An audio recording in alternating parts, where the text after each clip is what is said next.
哪里来的臭鸟啊！打扰本女王吃东西了，快走开！比比东，你怎么可以伤害小鸟呢？你太冷血无情了！臭兔子，要你管？我想怎样就怎样，你有什么资格管着我？天天婆婆妈妈的没完没了。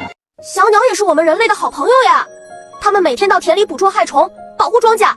比比东，如果你不听我劝的话，你会惹来大鸟怪的。它是整个鸟族的守护者，每天保护着鸟族的平安。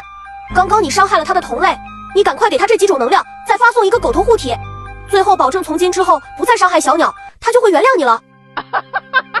臭兔子，你是故意编出一个妖怪来吓唬我的吧？你以为我会上你当吗？我就是要伤害小鸟，怎么了？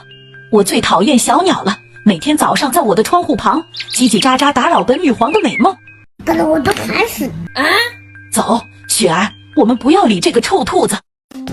小五，你有没有伤害我的小鸟？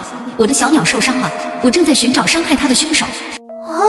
亲爱的大鸟，我没有伤害小鸟，你们是我们人类的好朋友，我是不会伤害他们的。屏幕前的小朋友，让我们一起给受伤的小鸟收集红心能量和狗头护体，为他们疗伤吧。大鸟，你赶快拿去给小鸟们补充能量，让他们好起来吧。这个小姑娘是个好孩子，还送给我红心能量，回头我专门送她礼物去感谢她。走，雪儿，我们赶快回家，我要设计一个鸟笼，把所有的小鸟都关起来，让它们失去自由。比比东，我终于找到你了，原来是你伤害了我的小鸟，你是个坏孩子，我要把你变成我的同类，让你也尝尝当鸟类的滋味。